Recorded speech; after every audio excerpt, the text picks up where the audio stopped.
All right. Good morning. My name is Seth Caslin. Today I'm going to be presenting on Stoicism, namely, what did the ancient Greek Stoics say about evil, suffering, and God? Uh, I think this is such an interesting topic, and doing this project was a lot of fun for me. To begin, some background on myself. I'm a senior at my Miami Herbert Business School in South Florida. Um, Stoicism, not my first introduction to it. I've read Meditations by Marcus Aurelius. I'm getting into some of the other books. Epictetus, has some great books, and Seneca, obviously. So, want to get deeper into Stoicism, but doing this project, brought back a lot of, those good feelings that I had when I was reading Meditations. And I'm very interested, in the topic and can't wait to dive into it further outside of this project. So let's get into it. On discussing this topic, we're mainly going to be discussing Marcus Aurelius, Epictetus, and Seneca, three very important Stoic philosophers, all of their own contributions. So here we go. How can I? All right. So I guess to begin, before we get into their views on evil, suffering, and God, we should talk about what exactly is Stoicism. So, um, Stoicism is an ancient Greco-Roman philosophy. It was founded by Zeno of Citium in the early third century BCE. Really emphasizes living in harmony with nature and reason. Mastering the self, and it's just a philosophy, that we, are very conscious about in the way that we live, and just a complete mindset shift from how people may, perceive reality in society generally. So it can be, a fantastic tool in the pursuit of self-mastery, perseverance, and wisdom. And ultimately, one's using it to live a great life, be happy, have joy, even though that's, not really what Stoics, are very conscious about. It's really just living a life of wisdom and virtue. This was a great video. Watch bits and pieces of it, goes deeper into it. I think a lot of times Stoicism in our society is very I don't want to say, like, people are, making it like a mainstream topic, and there's a lot of, misconceptions and a lot of noise about it. So I think, this gentleman talks, to the truths about it very deep, very well. I also want to make sure that I can't even tell how long that I've been presenting, so we'll figure that out later. Awesome. Going forward. So I like Stoicism a Oops. lot. So, the four virtues or tenets of Stoicism, which I actually didn't know about, I found this online. So, they're wisdom, courage, justice, and temperance. Wisdom pertains to the knowing and learning and the experience required to navigate the world. Requires sound judgment, rational decision making, and understanding of the world's nature. And I think this plays into evil and suffering, very well, which we'll get into later. Courage, the capacity to confront fear, pain, danger, adversity, with resilience and confidence. Great quote that I saw. Are you brave? The world is constantly testing you and wants to see what your limits are and how it can push you, to be stronger. Stoics believe strongly in justice, always doing the right thing. Marcus Aurelius, coined that this is the source of all of the virtues.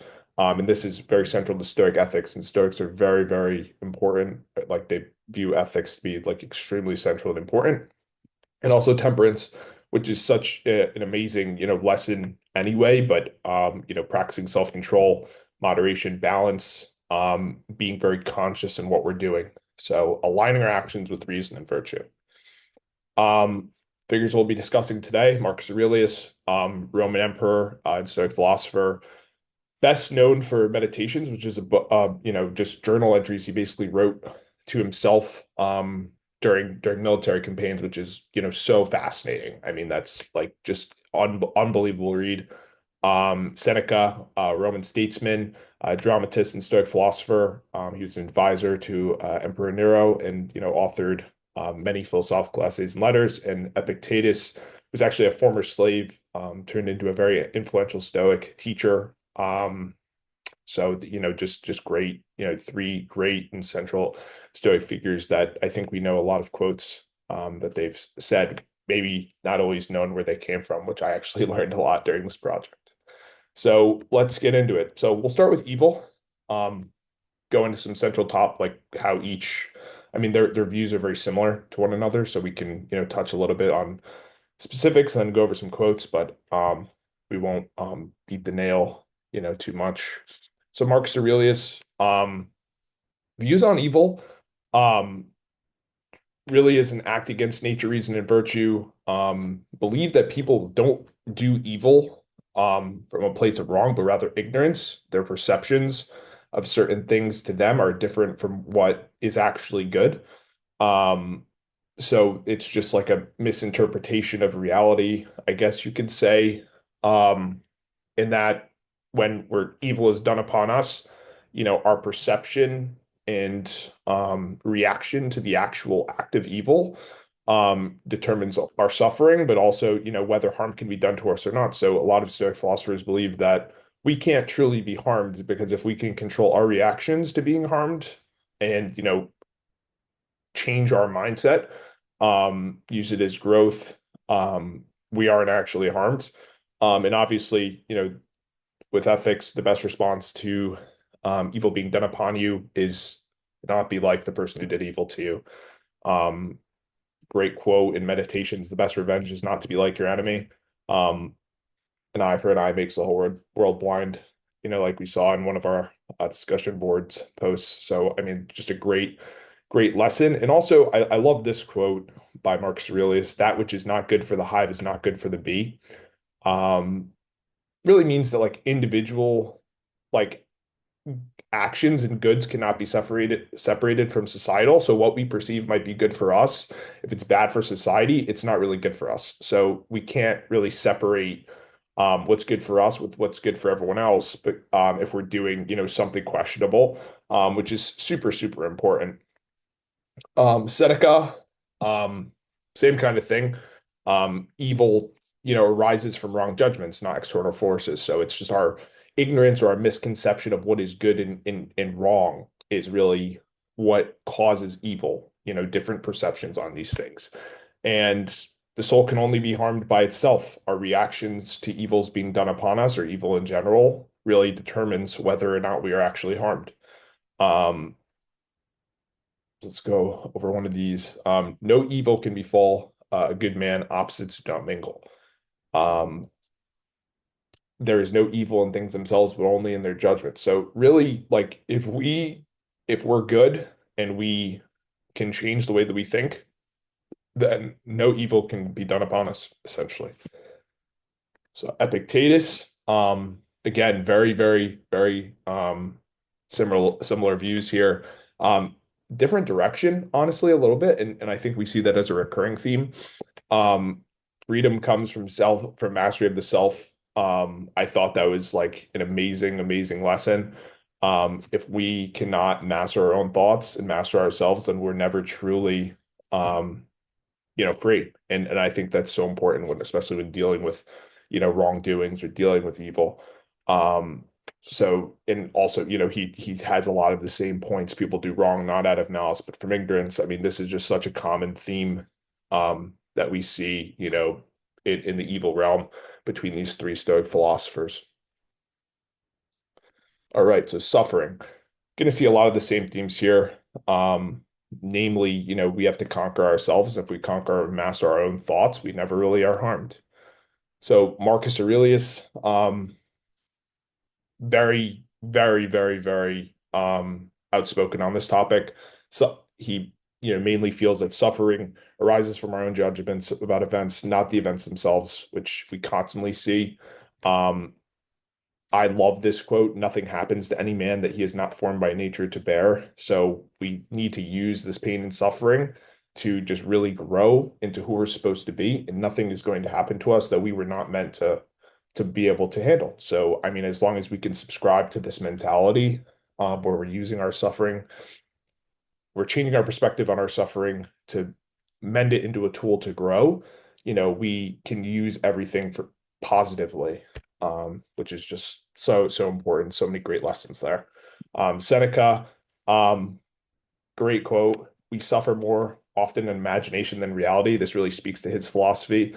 Like fear and the anticipation of suffering is often more prevalently harmful than the actual suffering itself.